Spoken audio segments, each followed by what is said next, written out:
name is Kathy, and today I'll be discussing how to use homeopathic remedies on ailments, continuing with heart, blood, and circulatory ailments, starting with the letters E through G.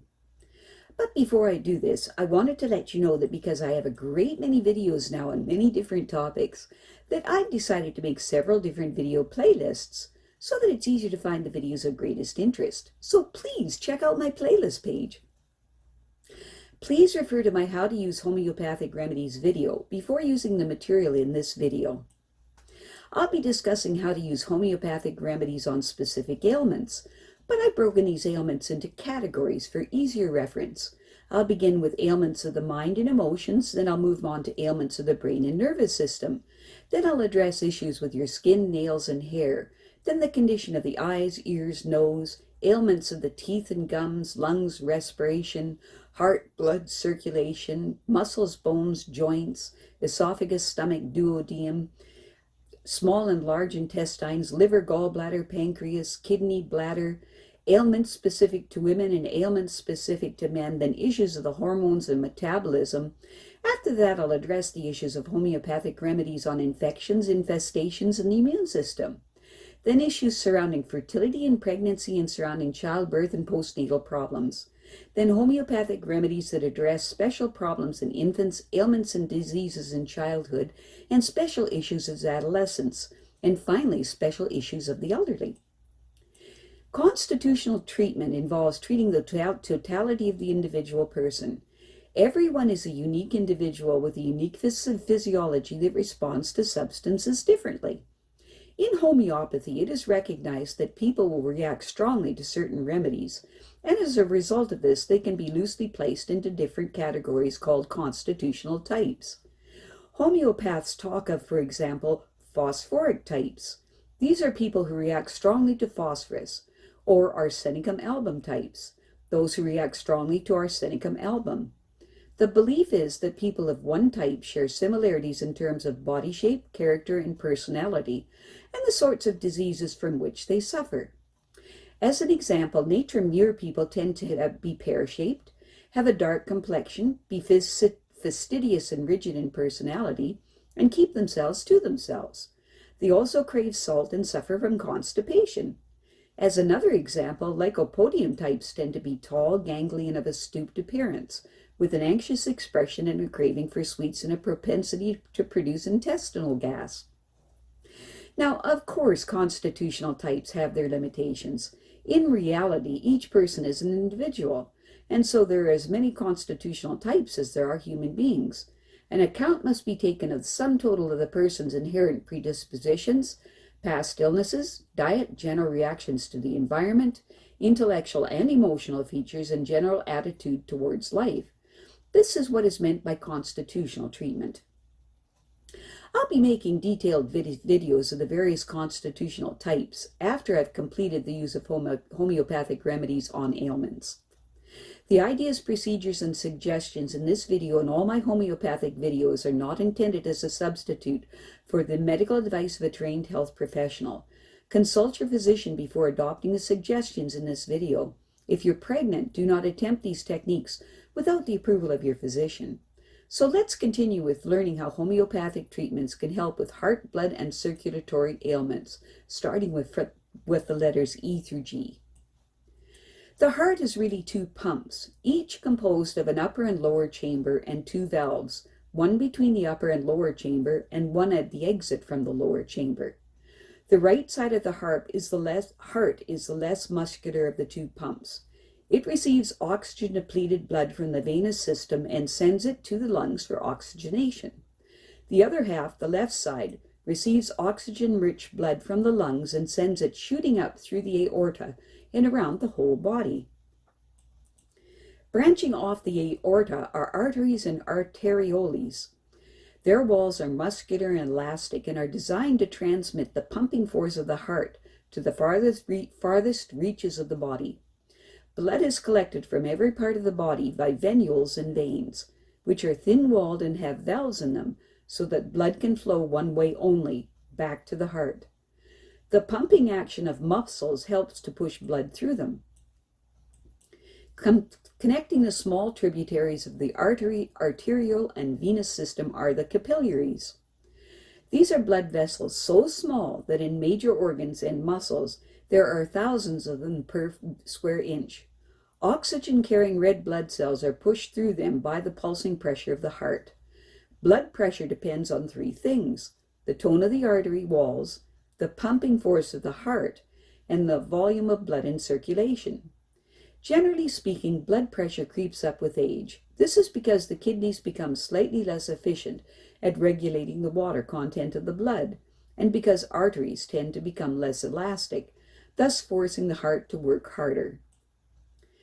Blood is the body's universal transport system. It carries everything the body needs: oxygen, sugars, fats, proteins, hormones, minerals, clotting factors, antibodies, as well as everything it does not need: carbon dioxide, other dissolved gases, urea, hostile microorganisms and their toxins, as well as general debris. A grown man has about 5 liters of blood in him and about 8% of his body weight.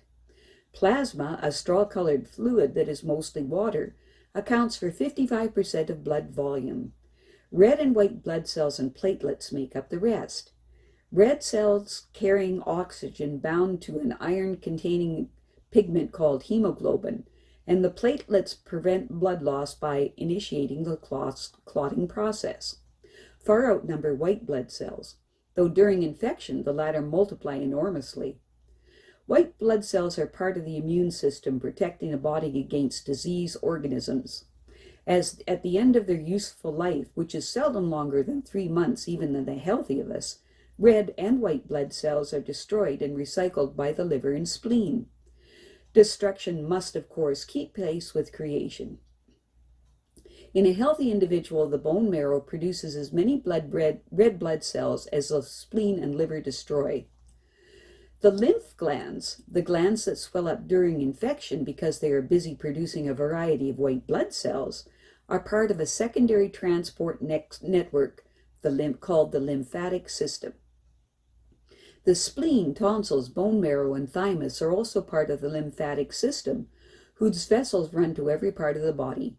Lymph vessels have much thinner walls than veins, but like veins, they are one-way valves in them and depend on the pumping action of muscles for their circulation.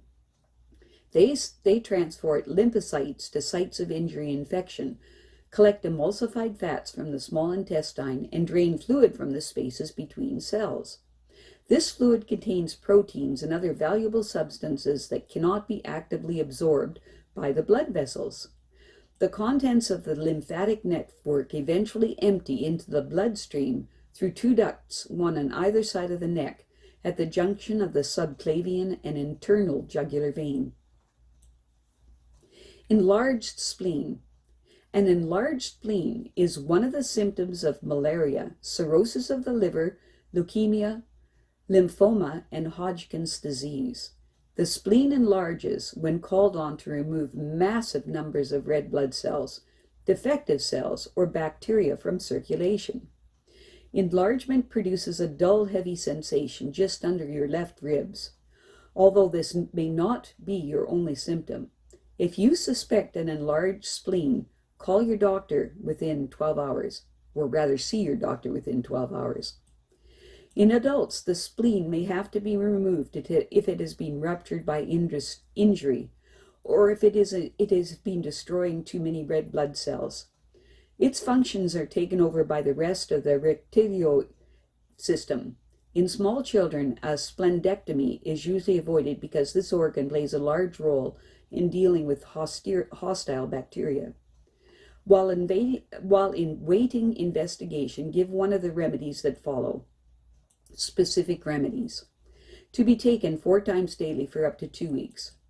When the spleen is greatly enlarged and the discomfort is increased by movement and by lying on the left side, or where enlargement is a result of leukemia with deep pain under the left ribs, use Ceanothus 6C. For an enlarged spleen that is associated with alcoholic cirrhosis of the liver with ankles swollen, use Quercus 6C That's Quercus, Quercus, 6C. For stitch-like pains under the left ribs and a short dry cough, sneezing and involuntary passage of urine, use Squilla, 6C. For a swollen spleen accompanied by constipation and a craving for salt, especially if the person is oversensitive and gets more upset when consolation is offered, use Natrum Mur, 6C. Gangrene. Gangrene is flesh that has died from oxygen starvation. Its causes include embolism, poor circulation, frostbite, or major wound that has been poorly disinfected. The dying tissue causes pain, then becomes numb and turns black, with a clear line between dead and living tissue. Dry gangrene is dead tissue that has not been infected. Wet gangrene develops when dead tissue becomes infected by bacteria that thrive in the absence of oxygen. Some strains of bacteria are very virulent and produce a type of wet gangrene known as gas gangrene, so called because of the putrid-smelling gas they give off. Wet gangrene can cause blood poisoning if not promptly treated, and gangrene can swiftly lead to shock and death. Orthodox treatment consists of drugs to improve circulation or surgery to bypass blocked arteries. But if the tissue is already dead, the affected areas will have to be removed surgically. If the underlying muscle and bones are also dead, amputation will be necessary. Any remaining bacteria are destroyed by antibiotics, anti-serum, or hyperbaric oxygen treatments. If gangrene is suspected, see a doctor within 12 hours and choose a remedy from the following. Specific remedies to be taken every hour for up to 10 doses. If the affected areas are bluish purple and on the left side of the body with pain worse after sleep, use Lachesis, 6C. For burning sensation in the affected area that are lessened by cold applications and increased by covering or applying heat, use Secale, 6C. That's Secale, 6C.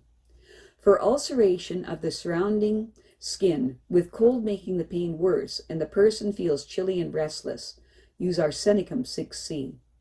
If the affected area is cold, bluish, and bruised looking, with the symptoms beginning in the toes, especially if the person is elderly, use Carbo Veg, 6C.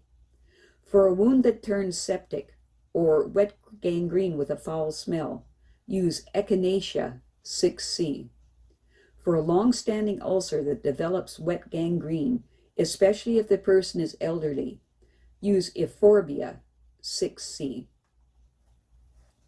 I have a great many videos now on many different topics, so I've decided to make several different video playlists so that it's easy to find the videos of greatest interest. So please check out my playlist page. Well, that's it for now. To stay up to date with my latest videos, make sure to subscribe to this free YouTube channel by clicking the red subscribe button right below this video. Take care.